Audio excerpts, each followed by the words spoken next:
Ayun guys, nandito na din ng mga in-order ko ng mga Red Horse, Coke, and Sprite. Kasi naubusan na talaga kami ng mga soft drinks at saka inom.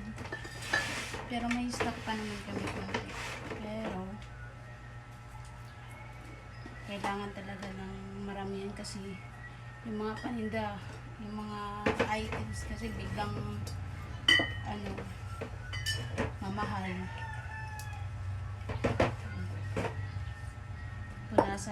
Punasan ko muna bago siya ilagay sa ref.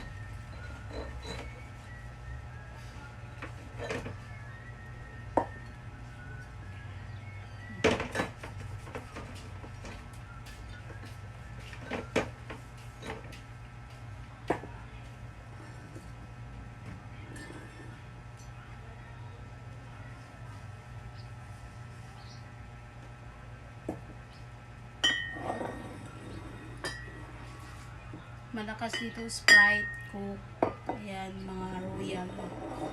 Pero pag sa gabi, mga Red Horse, mga galing sa mga duty. Pero minsan matumal, pero God is good naman talaga. Tiwala lang at tiyaga. Kasi pag hindi tayo magtsatsaga, wala pa rin. Kailangan mo talaga. Pero baka tulong din na tayo sa asawa natin kasi mahirap naman pag ang asawa lang natin ang pinagtatrabaho. Kailangan may kita din tayo. Punasan ko lang siya.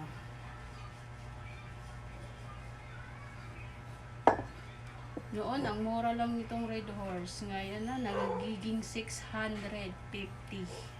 ang isang case. Sobra ng mahal. Noon, bili lang namin 613. Pabigla-bigla sila tumaas. Kaya, tiyaga lang talaga. Kahit kunting ginansya, at least meron. Kaysa, mag-antay lang tayo sa sahod ng asawa natin. Wala tayong mapapala, wala tayong maiipon.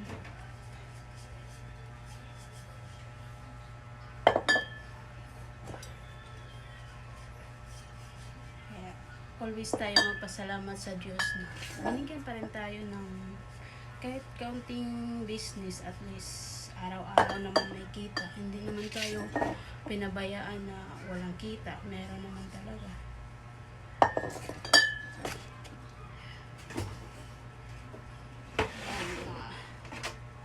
Maliliit. Tapos nakakumpra na din kami, nakagrocery na din kami ng mga anong tawag yan, mga Alfonso, mga gin, kasi minsan pag wala pang mga sahod ang mga tao, sa gin lang muna sila. Tsaga-tsaga lang talaga. Gusto ko kasi palagi kaming may extra or pundo ng mga Red Horse kasi pangit naman yung naghahanap yung customer tas wala na. Kung tingin kong kunti na lang, mag-deliver ako ng 6, 3 maliliit, 3 malalaki. Kasi hindi naman malaki yung bahay namin. Kung maramihan talaga is hindi na kami kasya. Kaya unti-unti din.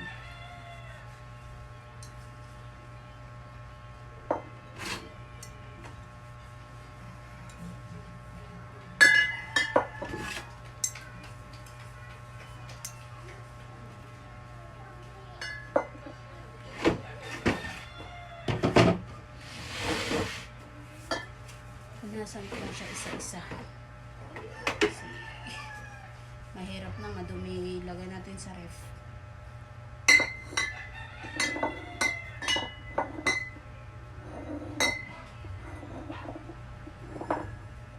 Please na din tayo kahit sabihin natin konti lang yung ginansya, those trees. At least yung those trees mo, pag iniipon mo yan, dadami yan. Pag marunong ka lang talaga mag-handle din ng mga negosyo mo. Kasi hindi, lahat namang nagninegosyo, hindi naman nagsisimula agad sa palakihan. Nag-ano naman talaga yan sa mga maliit muna. Tapos hanggang nakaipon sila, ayun, unti-unti, ano sila, lumalaki yung paninda, kaya taste-taste lang talaga. Lahat naman may mga pagsubok eh. Lalo pa yung mga naninegosyo, minsan, matumal. Tapos, sa pag-grocery. Kaya, ang tip ko lang talaga is huwag kang magpapautang sa mga paninda mo kasi ang iba kasi matitigas. Hindi naman lahat, pero kalagmitan talaga pag nakautang na sobrang tigas magbayad. Kaya, ingat-ingat din sa pagpautang.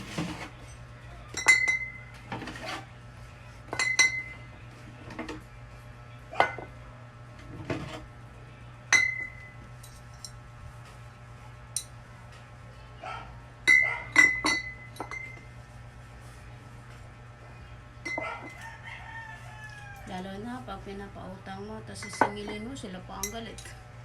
Kaya,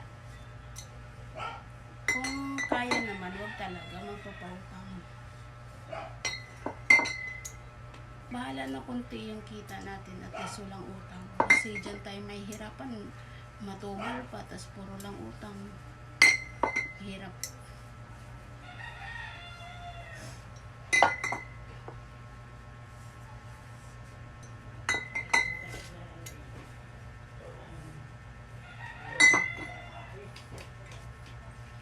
Tayo, kahit kunti lang yung kita natin, hindi tayo makakalimot magpasalamat sa Diyos. Kasi, hindi naman sa lahat ng panahon matumal eh. Meron naman talaga sobrang lakas. Tapos, meron ding minsan, syempre hindi naman lahat palagi yung mga taong may pera.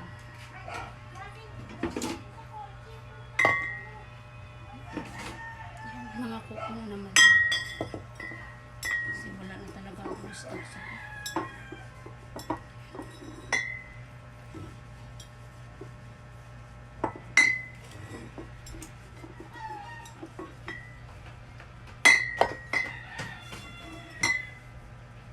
ayan na. Tapos na ako. Ayan na sila. Mga in-order ko. Ganyan lang. Tapos dito pa. Pero konti lang naman kasi kailangan din kasi kasya-kasya sa ref. Kasi yung isa naming ref, pang ano lang yun. Ano pa, malanam. Kasi kuryente. Mahal. Ayan. Ito talaga siya, pag gabi, malakas siya. Kaya, hindi talaga kami nagpapaubos ng Red Horse. Tapos mga soft drinks, lalo na mainit.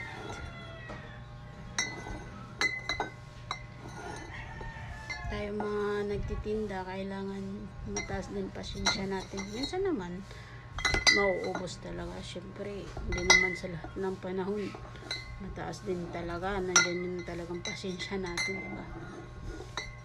Pero hanggat kaya, ano yun, pero pag hindi na talaga kaya, hindi, so palpalin na natin. Ganun lang. Ayan, ibalik ko siya sa mga lalagyan guys kasi mamaya ilagay ko siya sa ref.